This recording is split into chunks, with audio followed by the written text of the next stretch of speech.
There's something oddly comforting about the sound of a distant church bell. It's not just the chime, it's the stillness that comes right after.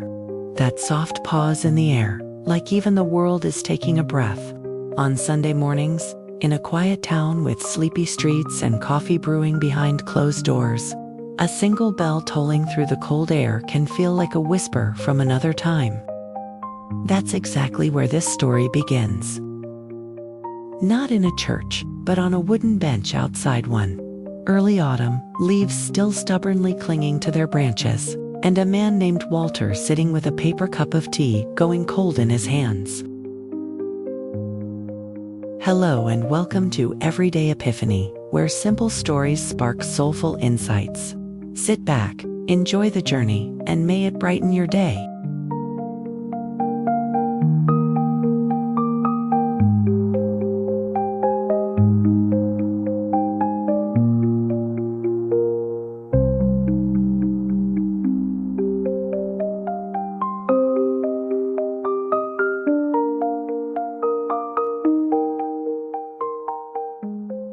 Walter came every Sunday. Not for the service, he rarely went inside, he just sat, right outside St. Agnes Chapel, with its chipped white paint and creeping ivy. He sat and listened. He was in his late 60s, always wearing the same navy cardigan and gray slacks. His presence had become part of the place, like the birds nesting in the old bell tower or the cracks in the church steps. Sometimes people waved, sometimes they asked if he needed company. He always smiled and shook his head gently. No one knew that inside his jacket pocket was a folded photograph. It had been there every Sunday for 5 years.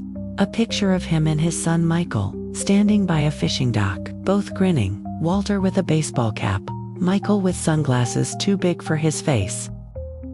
Michael had passed unexpectedly, a drunk driver. Middle of the afternoon, just like that. Walter never fully returned to life after that. He spoke less, moved less. His wife Miriam passed 2 years later. A broken heart, the doctor said quietly. Walter knew they were right. So he came to the bench, week after week. The church bell rang at 9 a.m. sharp, and when it did, he closed his eyes and whispered something only the wind could carry. One Sunday, a young woman named Grace stopped by. She had moved to town recently and noticed the old man on her way to service. That day, she brought 2 cups of tea.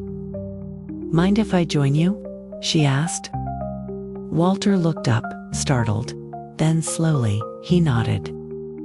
They sat in silence at first, the kind that isn't awkward, just spacious. "I always hear the bell from my apartment," she said finally. "But I've never really listened. Not like this." Walter smiled faintly. "It's the quiet after that matters most." She glanced at him. "Do you come here for someone?" He looked down at the photo in his hand. "To someone's..." And then he surprised himself. He told her everything. About Michael, the accident, the guilt that ate at him, because he was supposed to pick Michael up that day, but had been too tired. About Miriam, how she couldn't bear the empty chair anymore. About how every week, he came to that bench, not looking for answers, just hoping to let go a little more. Grace didn't interrupt. She just listened. Really listened. Later that week, she brought him a small notebook. "For when you want to say something and the wind isn't around," she said. Walter began to write. Little things at first. Stories of fishing trips, jokes his wife used to make, regrets too, things unsaid. And over the months, they became friends. She'd sometimes join him, sometimes not, but Walter kept writing. Not for anyone, just so his heart could stretch open again, inch by inch. One morning, Walter wasn't there. And then the next Sunday came, and he wasn't there again. Grace waited. And finally, after a few weeks, the pastor approached her. "He passed quietly at home," he said, "but he left something for you."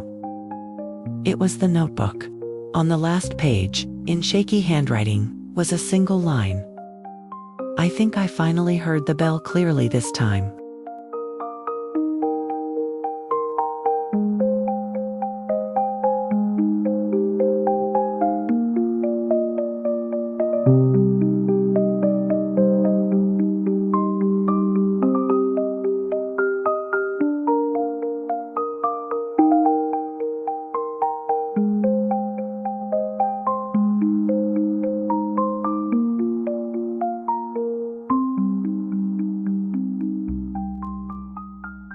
Grace would later say that meeting Walter changed something in her, something she didn't know needed changing.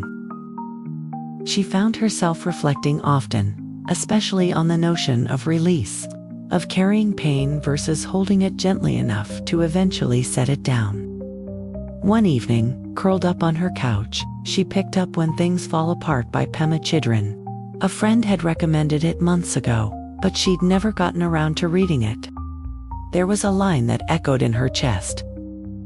Only to the extent that we expose ourselves over and over to annihilation can that which is indestructible be found in us. She closed the book, eyes brimming.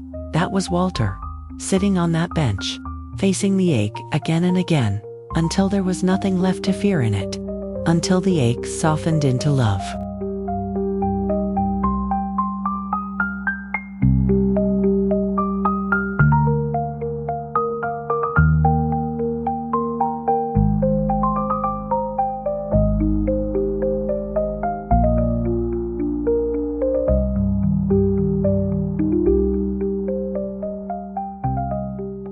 Letting go isn't a dramatic moment. It's not a burst of clarity or a cinematic release. Sometimes, it's just a quiet decision. To sit on a bench, to write in a notebook, to whisper names to the wind, and to show up again the next day. There's a strange kind of spirituality in that, not tied to any one belief, but to something older than words, grief and love braided together, teaching us what it means to be human. So, if you ever hear a church bell in the distance, pause, close your eyes, and maybe, just maybe, you'll hear something only your heart can translate. Thank you for being here with us at Everyday Epiphany.